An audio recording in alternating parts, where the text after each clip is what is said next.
Hi, everyone. We're here to speak about the challenges and opportunities and the importance of investing in small and medium sized businesses all over the world. Small and medium sized businesses are really the underpinning of economic growth for most economies. Whether in the US or in Tanzania or in Morocco, small and medium sized businesses account for vast majority of employment. In emerging markets, 7 out of 10 people, formal jobs, are provided by small and medium sized businesses. And what these businesses really face as the number one obstacle is access to finance. They normally do not access finance through traditional providers, such as banks. They're less likely to get loans from those banks than larger firms operating in the same countries. And as a result, they've actually been overlooked in a lot of government stimulus packages that have been provided to counteract the effects of COVID. So these SMEs are really being affected, not only because they happen to be in the countries where they're being hit by COVID and they're losing customers, they also really do not have access to financing that they would need to overcome that challenge. What's even more significant is that a lot of these small businesses are operated by women, and women have been hit much harder than other entrepreneurs during this crisis because traditionally they're also providers at home. So now they're dealing with stresses of not only running their businesses or being managers or employees of businesses that are suffering from COVID. They also have crises at home that they have to take care of.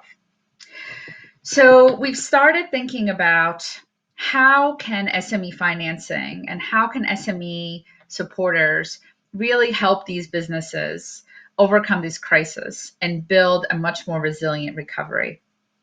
SEAF, the company that I'm co-leading, has been investing in small and medium-sized enterprises all over the world for the last 30 years. We've made lots of investments, and what's more important, we have helped these small and medium-sized businesses with capacity building, with technical assistance, and with building resilience against economic and climate uncertainty so that they grow and provide additional jobs in their communities.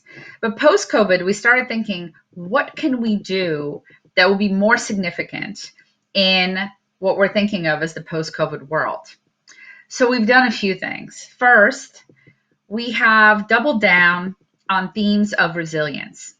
So we're supporting entrepreneurs that are creating solutions to build resilience in their communities. Resilience against climate change, resilience against food insecurity, and resilience against inequality and lack of opportunity in their communities.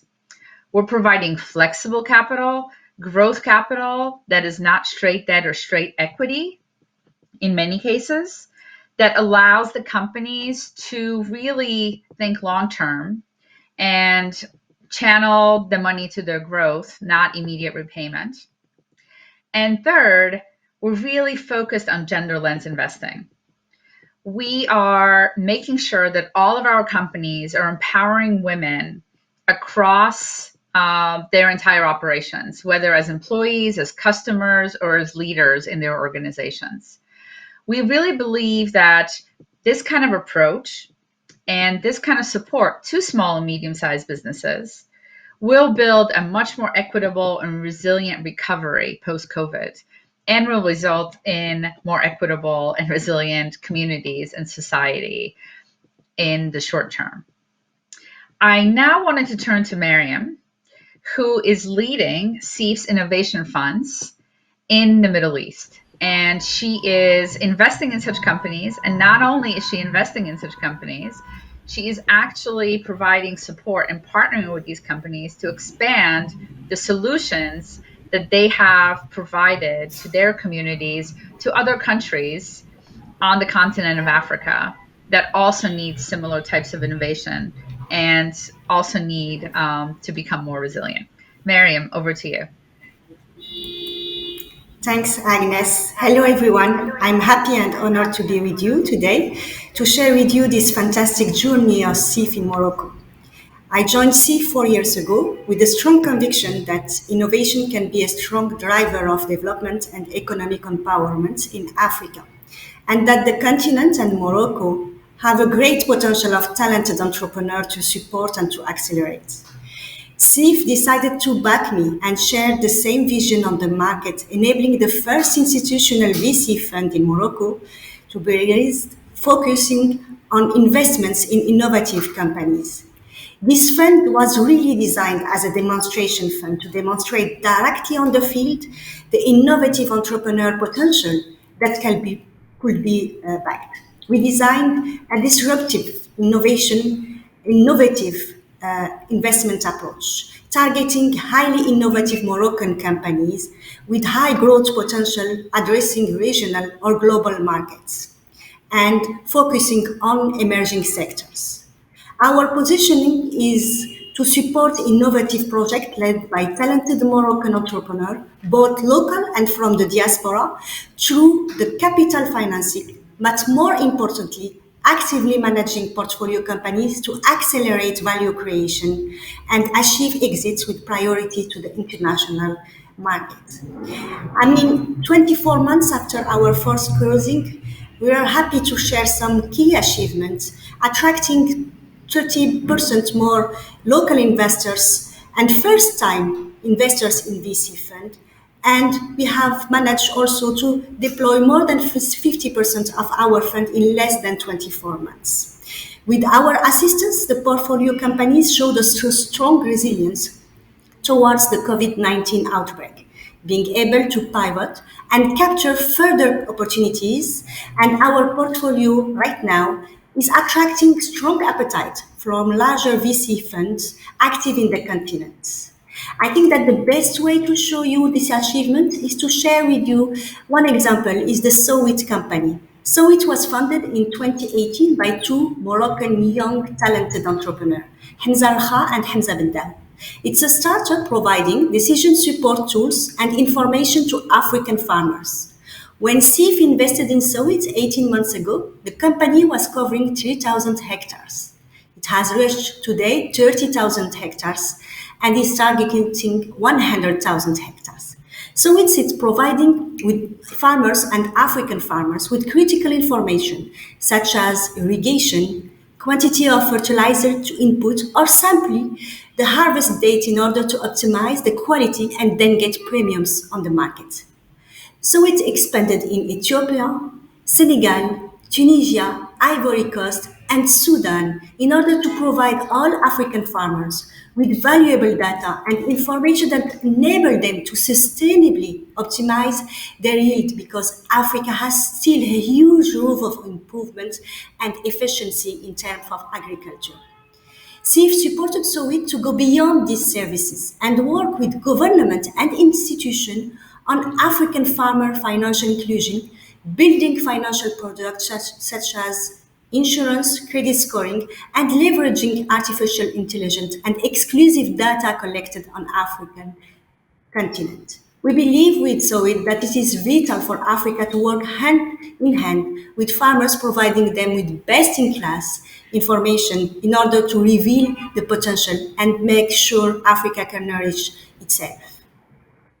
Another example that is very interesting is MASMA, a startup founded by Amin 4 years ago and tackling the huge challenge of financial inclusion in Africa.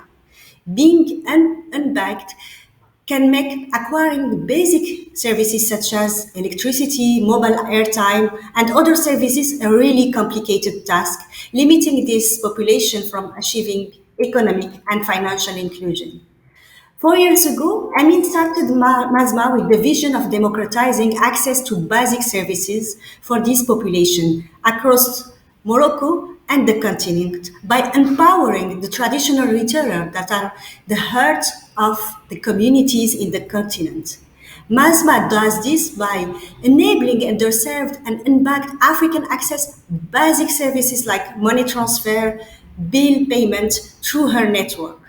By empowering traditional distribution network with a unique device and app-based technology to distribute a large catalog of digital services, the company creates a wealth of opportunities for thousands of traditional retailers and individual agents and facilitate inclusion for their unbacked and underserved consumer across the continent.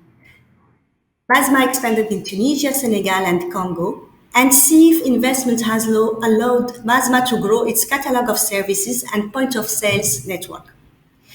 We have also worked with Basma to have access to international expertise and assistance in negotiating strategic partnership, including payment and financial services. SEAF is currently providing expertise and network to deploy MASMA technology in Central America, helping the company achieve its ambition of becoming an emerging market pure player.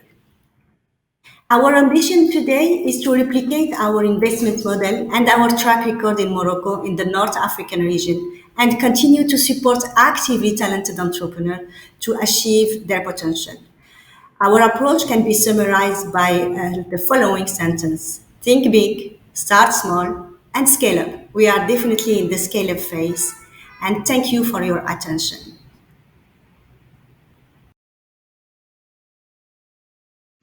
Thank you, Miriam, and thank you very much for this great summary and sharing with us these really exciting opportunities.